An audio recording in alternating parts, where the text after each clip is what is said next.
Welcome back to the third pattern tutorial. This one is looking at making some cloud, abstract kind of cloud shapes for your pattern. So we're going to start with a new doc, and we're going to start with a bunch of circles using our ellipse tool. I'm going to zoom in.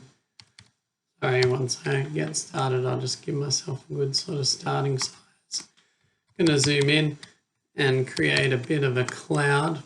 And to do this, I'm just going to hold shift to keep my circle in proportion and just create a bunch of circles that will represent my main sort of cloud shape that you can see there.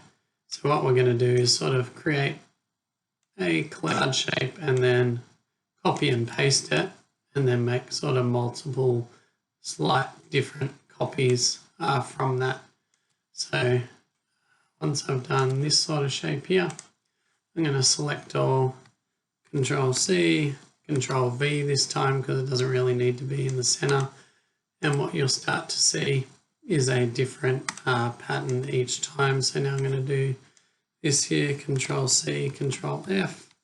I'm going to slide these guys over to here. And so at the moment all we've got is 4 of the same. So I'm not trying to create a pattern, but I'm going to now go back to the ellipse tool and try and personalize, I guess, each of these so they're all, slightly different shapes. Some might be slightly shorter, some might be slightly taller, but the idea is that we want to have 4 different kind of cloud shapes that they're not all the same.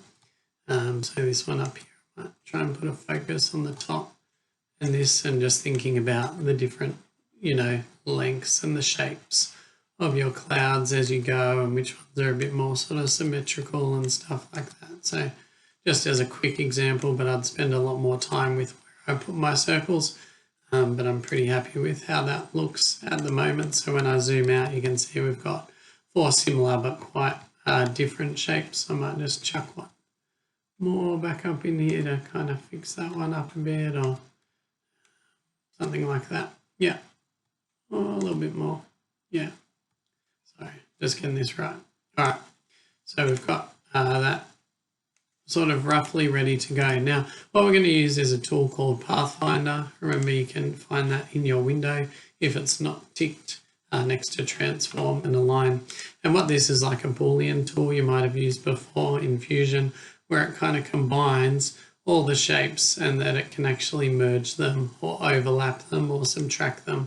So you can see there now, I have created a cloud shape. It's disappeared because it's on white fill and no stroke. So you can see that I've now got my cloud. I can do the same for this one. And just remembering that you need to go back in like so. And then choose the merge tool. And once you merge them, you'll get those shapes. So I've lost those last 2. They've disappeared from sight because it's got no fill and no stroke. But you can see that kind of look, I guess, of the clouds. Probably a little bit different to the ones I've created in here, but exactly the same concept. Probably just spent a little bit more time on the ones in the other design. Probably a lot more sort of overlap than these ones have here. The next thing I want to do is create that texture in the background, which is like this one here. And so to do that, what I'm going to do is create just a slanted line like so on a certain angle. Doesn't need to be anything in particular. So for right now, it's 60 degrees. And I'm going to do a whole bunch of copying and pasting. So Control C, Control F, and then I'm going to thicken up the stroke of this one to say a 2-point or 3-point stroke, maybe a 3. And then I'm going to select both these guys, Control C, Control F, and just move them along. And same again, select them all, Control C, Control F. And you can start to see the pattern that I'm creating here. And I don't want to select that, but Control C, Control F. And I'm just using Shift as I bring it across, so I keep my spacing the same. Same thing again, Control C, Control F. I'm just going to keep sliding this pattern along until I have enough that it's going to cover my entire clouds so that I can then do what we call a clipping mask. So I'm just going to do a little bit more of that by Control-C, Control-F, and slide this. This should be enough now for this, and I've got it right in its spot, like so. So I've got that quite large, and I can also remember sort of downsize this a bit to fit. But what I want to do is have it so it sits over the cloud. I might get rid of a few of these that you can see there. So it's over the top of our entire cloud pattern. I'm also going to group all this.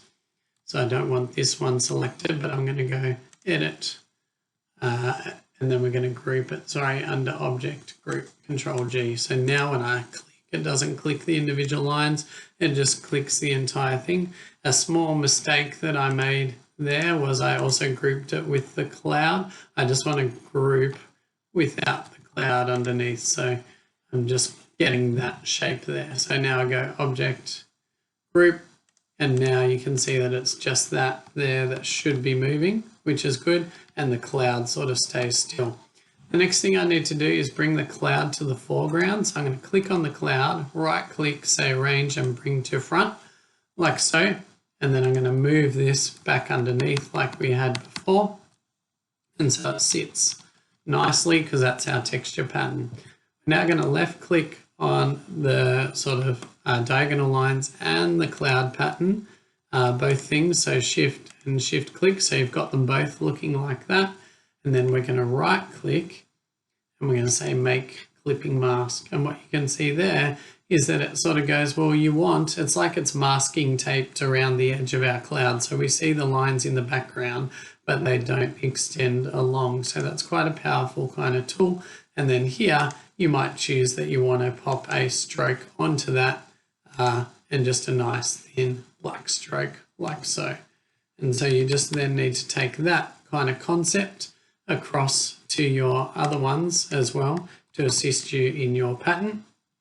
So I'm just going to jump back and go Edit, Undo, so that I've got this, and then I'm going to click on this, Control-C, Control-F, move it down so it's in there, and then do the same again, move it over here, because I'm going to have to create a bunch of separate clipping masks, and then same again, put another one, because we're going to do those 4 different kind of clipping masks on the different clouds. Remembering that the clouds do need to be brought right to the front. So you got to say Arrange, Bring to Front on all those, and you do need to do them separately. So Arrange, Bring to Front. And then you sort of click, Shift click, create clipping mask, done, Shift click. So you select both items. And make sure that you make those different clipping masks. So now that I've got it for this one, and we are running short of time, I might